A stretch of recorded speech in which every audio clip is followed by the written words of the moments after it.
we begin.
Good morning.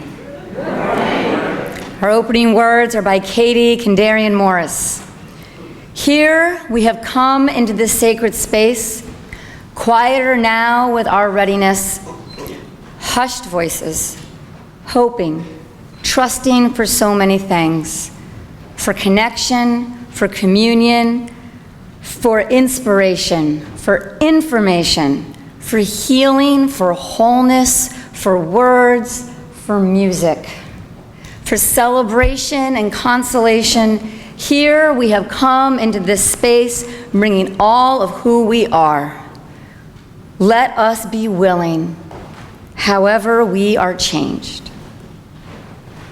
I invite you now to join in singing our opening hymn, Rise in Body or Spirit, or off your couch if you're home on Zoom, to sing Rank by Rank. Number 358. Thank you.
Good morning.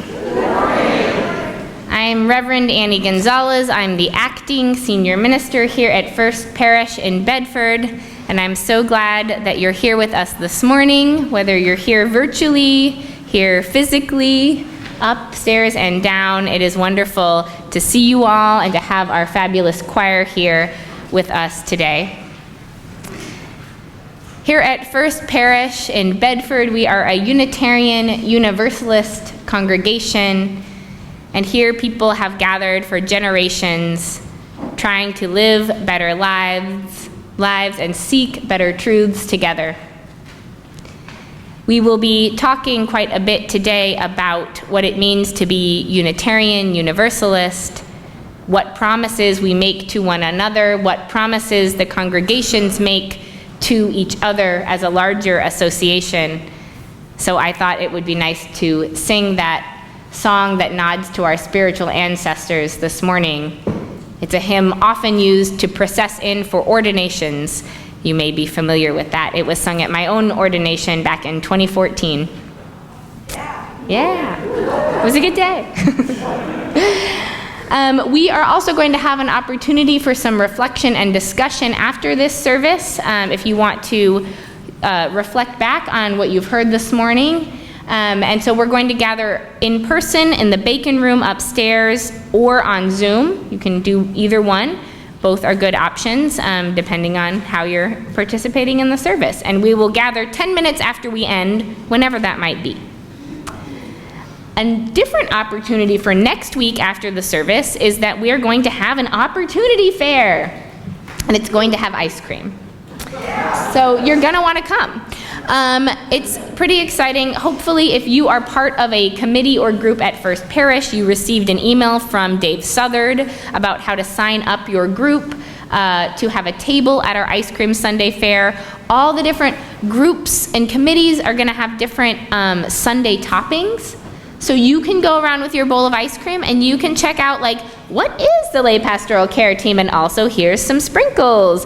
Oh, and I have really been wondering what the physical plant team is all about, and maybe get some chocolate chips or what have you. So it should be a great way to learn more about what we all do here at First Parish and have a good time. We hope you will join us. That will be only in person, for those who are joining virtually. There's also a Lyceum this afternoon at 4 p.m. on Zoom. It's about adventures on the high seas, so that sounds very exciting. You can check email lists and our Facebook page if you would like more information on that. And then I want to have Julian Muehlhofer come up and tell you a little bit about a youth group endeavor.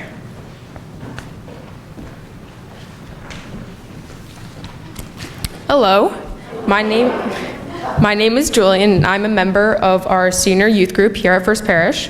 Our senior youth group is joining City Reach on December 2nd and 3rd to learn firsthand about homelessness from people who have experienced it. They will join City Reach staff in street ministry and offer hospitality, food, and clothing.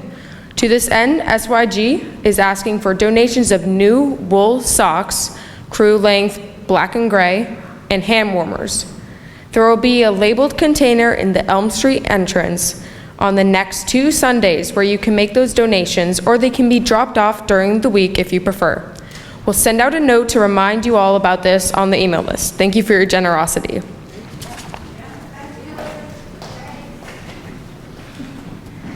Yes, we're really excited. Our youth group will be joining other UU youth for this City Reach trip in early December. So thank you, Julian, and thank you all in advance for your socks and hand warmers. With that, I will invite you to rise in body or spirit and join in our unison affirmation printed in your order of worship that we say in both English and Spanish. Love is the spirit of this church, and service is its law. This is our great covenant, to dwell together in peace, to seek the truth in love, and to help one another. El amor es el espíritu de esta iglesia, y el servicio es su ley. Este es nuestro gran pacto, vivir juntos en paz, buscar la verdad en el amor, y ayudarnos los unos a los otros. You may be seated.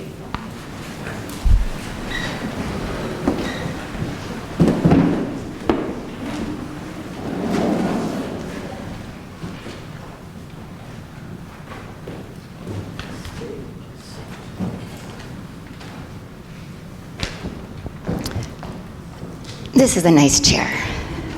No, it's not. No. But I do need to sit. But I don't really like this chair that much. It's not really that well designed for me. I don't know.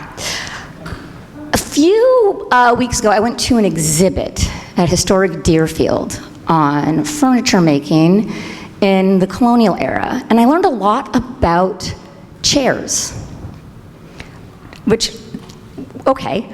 I did not know a lot about chairs. I still don't. I mean, they've been around for, I checked, over 5,000 years. They started out like this, maybe a little less fancy, but they're stools. And then different cultures have had different kinds of chairs over and over and over again. And the thing about chairs is that they don't always work for the whole time. But they might work for some of the time, and they might work for all of the people all of the time, and some of the, it's very tricky. Just curious, how many of you have a chair that you've been sitting on in your house for over 20 years that is still a nice comfy chair? How many of you have a chair that you've been sitting on in your house for over 30 years that's still a nice comfy chair? How many people think they just don't build things like they used to anymore? But really, seriously, this is not a very comfortable chair for me. It's not designed for somebody of my shape and size, probably because most chairs are designed to fit a traditionally male form of approximately 6 feet tall, maybe 180 pounds, and, well, I'm not that mold. So not all chairs are comfortable for me, and a chair that's really comfortable for you and has been comfortable for you for a really long time, and you want to have a new friend over and invite them into your house and have them feel comfortable and welcome and like they want to stick around, then you need to have a chair that you can offer to them that they'll enjoy sitting on, right? And that is kind of what the 8th principle is. So the last time we added a principle was 35 years ago. And that was when we added the 7th principle, okay? Some of us in this room didn't even know how to read yet. Some of us in this room weren't even born yet. That's you, and you, and you. And some of us in this room feel like that was yesterday. Like, dude, we just changed the principles. And the thing is that we'd even changed the principles. We hadn't even had the principles until 24 years. So we had the principles in 1961, 24 years later, we added the principle, and it's been 35 years.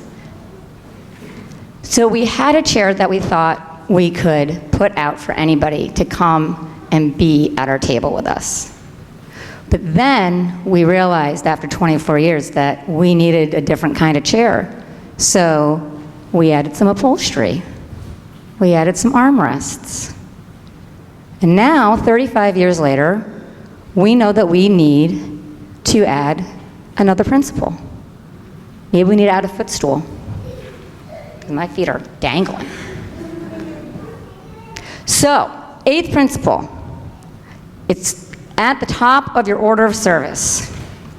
I would like to invite us all to read it in unison together, so we know what we're talking about when we're talking about what we would be adding for a new principle. All together now. We, at the congregations of the United Universalist Association, about to affirm and promote journeying toward spiritual wholeness by working to build a diverse, multicultural, beloved community by our actions that accountability dismantle racism and other oppressions in ourselves and our institutions. So I invite you to remember that in 1961, we had a stool. And then, in 1985, we had a wicker chair that was comfortable for most, but not all. And we probably will need to add more ways of making chairs in our community so that not just the 8th is the end, because part of being in a progressive faith tradition means that we don't stop thinking about how we can be better and include more people. I invite our pre-K through 7th grade kids and youth to head on out for super fun holiday crafting time in anticipation of our holiday fair on December 3rd. Thanks to Sarah Doerr's wonderful leadership, and thank you all. Hi, my name is Maria Green, and at this time in our service, I'm part of the lay pastoral team, and at this time in our service, I invite you up to light a candle of joy or concern. Please be focused and brief. I will be here after the service if you would like to light a candle in private. Then I'll light this last candle for all the unspoken joys and concerns in the congregation. And I will be here after the service if you would like to light a candle in private.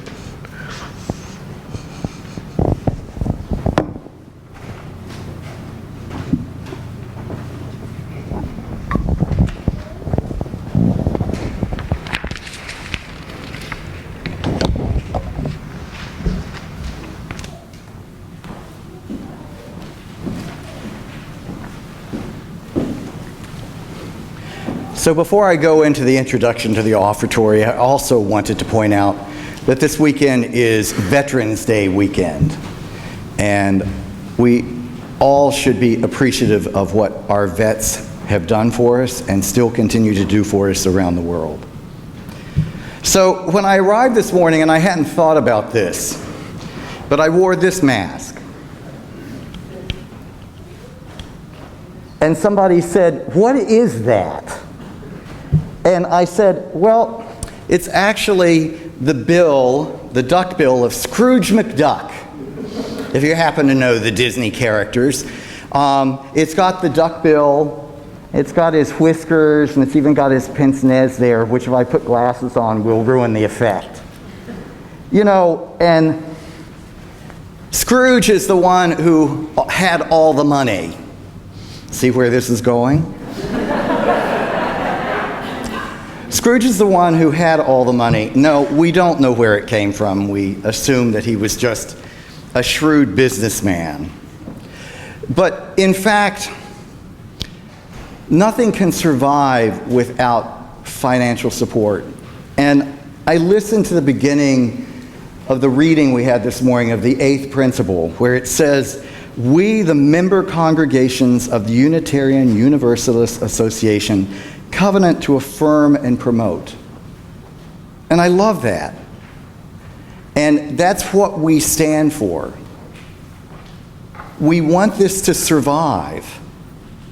And one of the only ways for any of this to survive is to make sure that you give generously.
In the Lord, all in the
Thank you so much, choir, for that joyful sound. To take it in a slightly different direction, our reading this morning is from James Baldwin from his text, Unnameable Objects, Unspeakable Crimes. For history, as nearly no one seems to know, is not merely something to be read, and it does not merely refer, or even principally refer, to the past. On the contrary, the great force of history comes from the fact that we carry it within us, are unconsciously controlled by it in many ways. And history is literally present in all that we do. It could scarcely be otherwise, since it is to history that we owe our frames of reference, our identities, and our aspirations. And it is with great pain and terror that one begins to realize this. In great pain and terror, one begins to assess the history which has placed one where one is and formed one's point of view. In great pain and terror because, thereafter, one enters into battle with that historical creation oneself and attempts to recreate oneself according to a principle more humane and more liberating. One begins the attempt to achieve a level of personal maturity and freedom which robs history of its tyrannical power and also changes history. I'm excited to introduce our guest preacher this morning, Karl, who is coming to us from UMass Action, is a force of nature. They are a fifth-generation Germanic settler to eastern Massachusetts and identify as a white, middle-class, non-binary, small-fat, queer organizer. They feel called to work with other white middle-class folks on racial, economic, and climate justice, and joined the UMass Action in 2020. They have organized at the local, state, federal level on climate and environmental justice since 2007, winning victories to stop pipelines, transition coal-fired power plants to solar, and build community. Karl is a coordinator of the statewide Climate Justice Coalition, Mass Power Forward, which they helped found in 2015, as well as the UMass Action staff lead for Indigenous Solidarity. Welcome, Karl.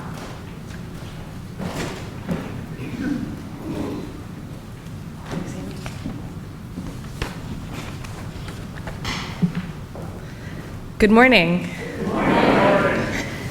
Thank you for the invitation to be here. I'm honored. I want to speak today about anti-Blackness, about white supremacy, the eighth principle, and my dream for spiritual wholeness in beloved community. I want to name up front what we already know. I'm white. And so I can't really speak to this from any other perspective. That's my lived experience. It can be awkward among other white folks to say that. That's part of white supremacy culture. Don't talk about it. But I'm so glad that I'm going to be talking about it with you. Thank you to Lisa and to Brad for already having us read the eighth principle, so I don't have to read it again with you, but it is at the top of your program, your order of service, if you want to reference it again. I remember when I first read the eighth principle and I was like, oh, okay, yeah, this seems oddly specific compared to the other principles, but yeah, sure, I'm in, more or less. So I knew, there must be a story here. It sparked my curiosity.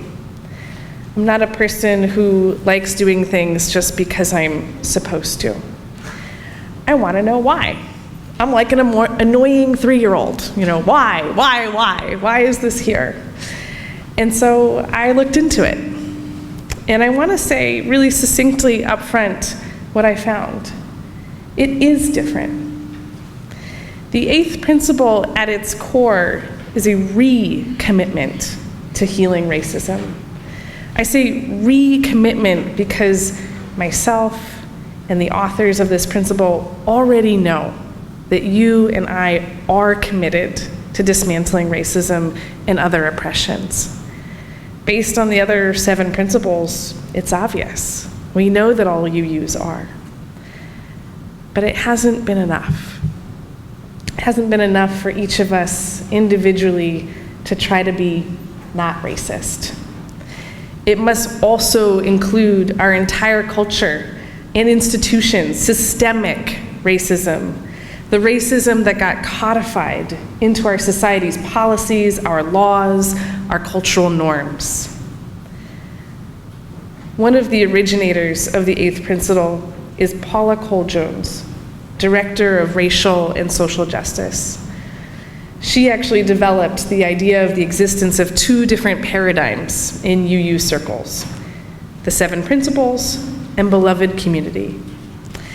And after working with congregations on these for over 15 years, she realized that a person can believe they are being a good UU and following the 7 principles without thinking about or dealing with racism and other oppressions at the systemic level. Beloved community. It happens when people of diverse racial, ethnic, educational, class, gender, abilities, sexual orientation, backgrounds, and identities come together in an interdependent relationship of love, mutual respect, and care that seeks to realize justice within the community and in the broader world. The 8th principle invites us to recommit to this work, to creating beloved community. I'm getting goosebumps. What a gorgeous and timely invitation. Given the state of our nation, the rise in Republicans openly supporting white nationalists, the attacks on critical race theory, not to mention in downtown Boston, neo-Nazis openly parading. It's an urgent time for us to recommit to creating beloved community culture. I think of this as the belt and suspenders principle, if you will. And I find that I am most committed, recommitted, and renewed in my anti-racist work when I'm clear on my own personal stake in ending racism. It can be so easy for me to slip into doing anti-racism work from a place of charity, from altruism, sometimes known as paternalism. And I so appreciate that the 8th principle calls on us to journey towards spiritual wholeness. Those words, they land on me, they invite me, remind me to remember that I am not whole, living in the poison of white supremacy culture.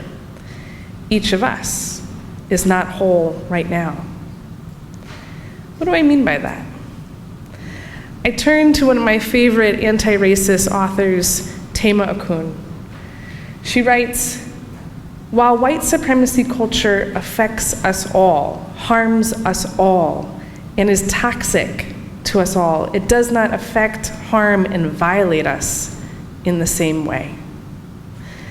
White supremacy targets and violates Black, Indigenous, people of color, and communities with the intent to destroy them directly."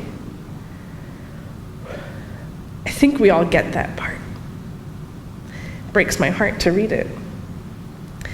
But then she also goes on to say, white supremacy targets and violates white people with a persistent invitation to collude that will inevitably destroy their humanity.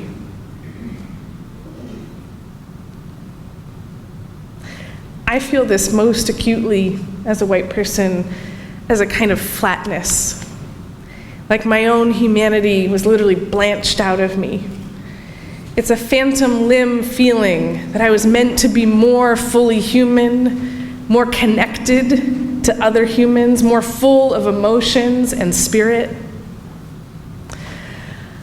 I want to tell you, I'm a really fabulous queer person.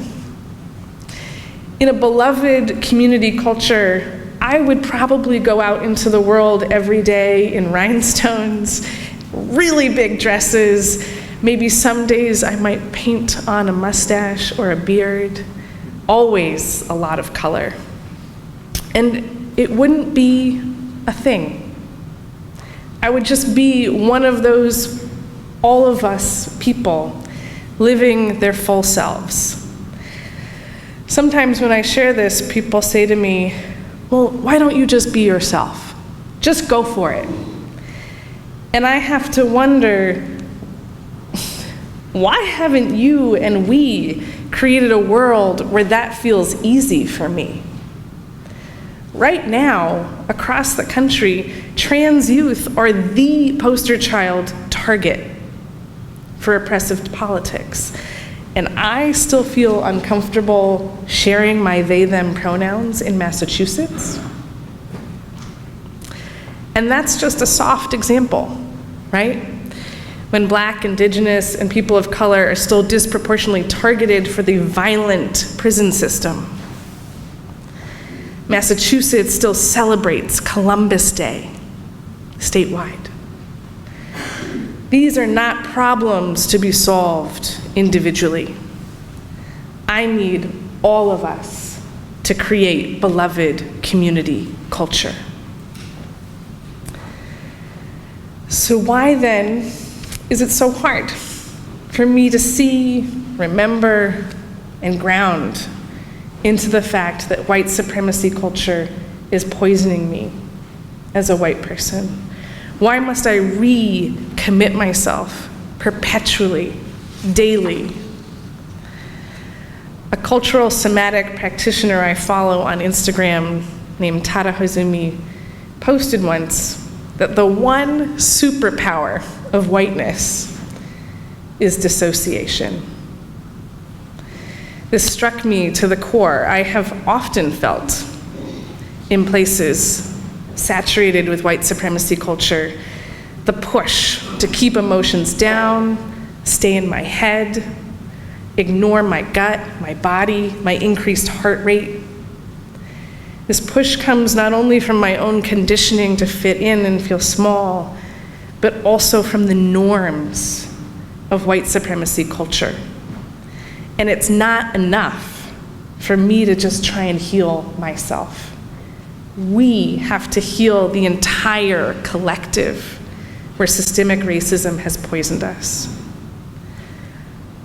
I'll give you an example from my recent life. I went to a talk in Hingham about the violent colonization of the Northeast. In detail, the lecturer walked us through the ways systems of colonization brutalized, coerced, manipulated, and genocided Indigenous peoples for the Massachusetts Bay Colony.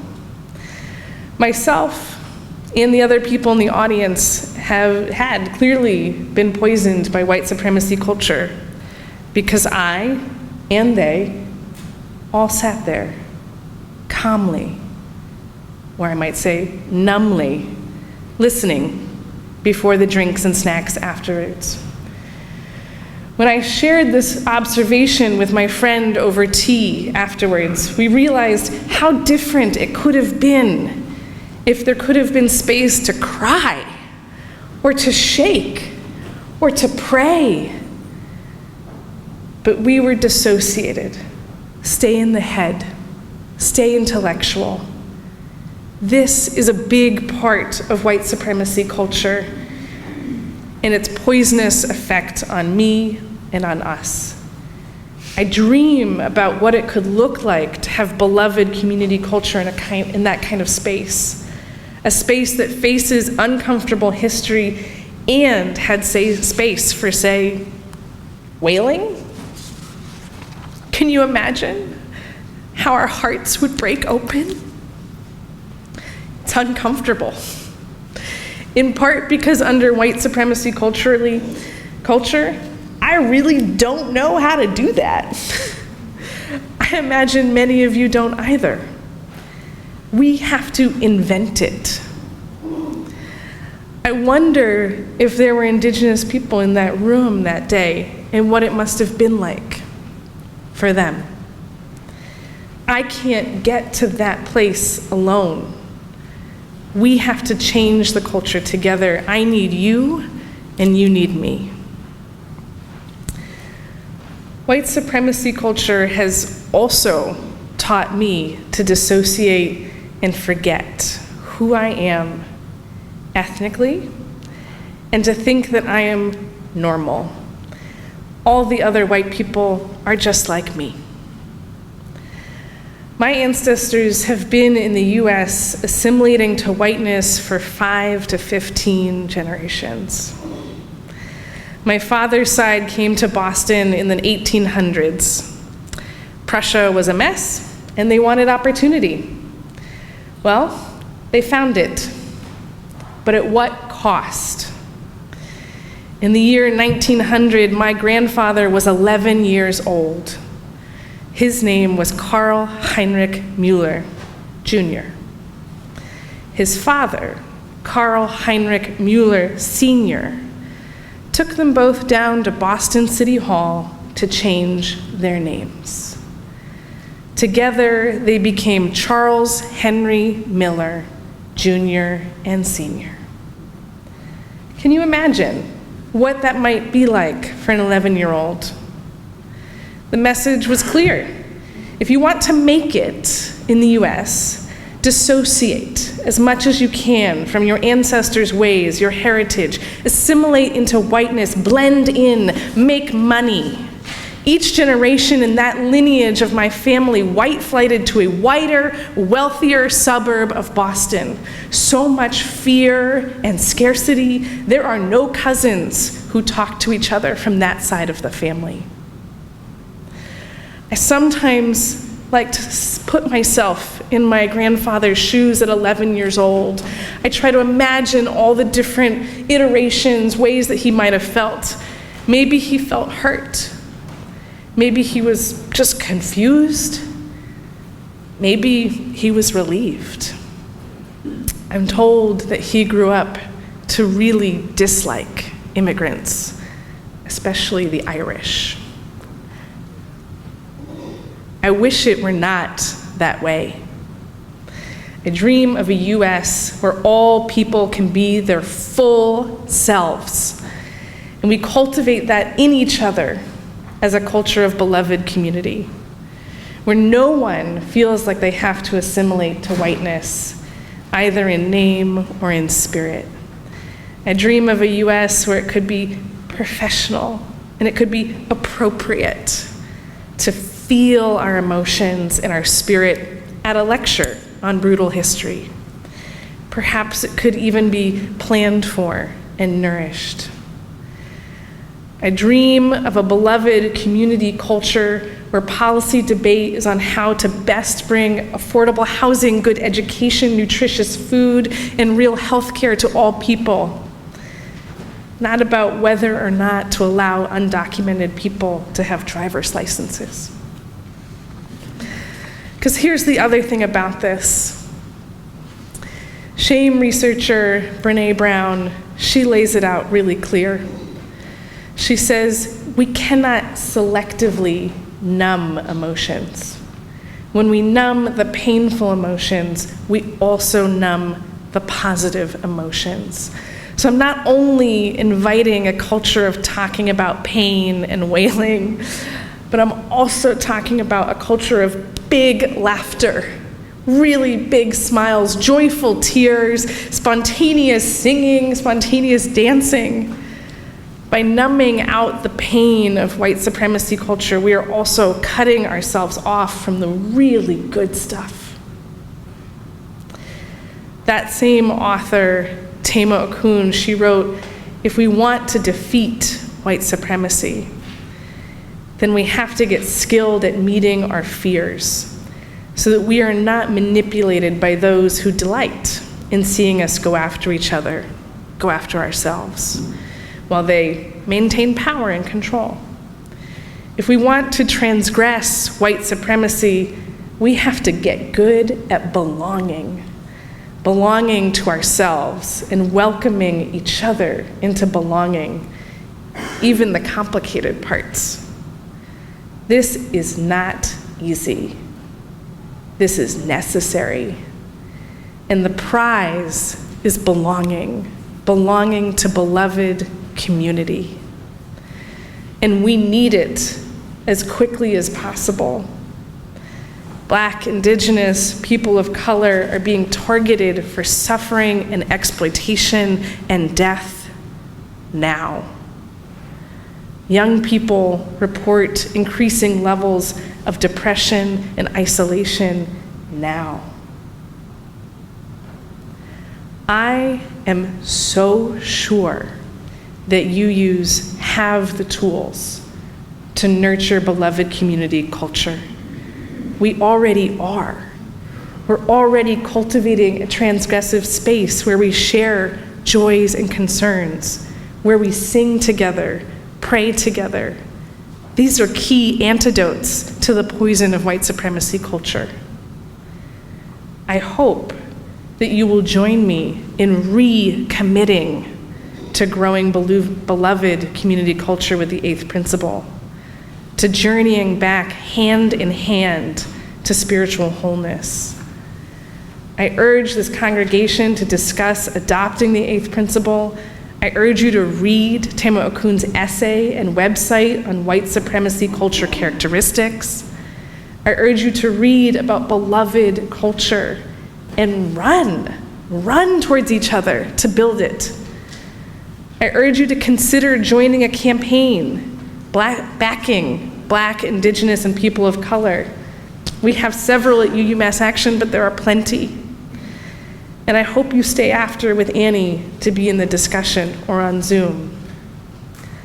As Martin Luther King said, if you cannot fly, then run.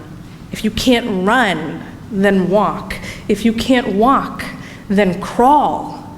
But whatever you do, you have to keep moving forward. Thank you.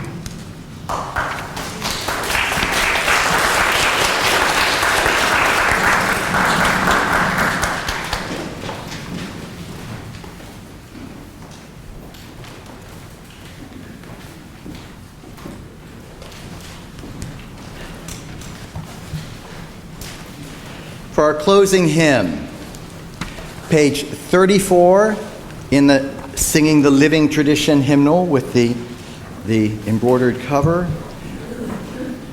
Though I may speak with bravest fire. Please rise in body from the pews, from your couch, or from a chair, or in spirit and sing.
our spirits long to be made whole. Our spirits long to be made whole. And I know that with inward love and with the hard, awkward, painful, difficult work of building beloved community, we can be freed together.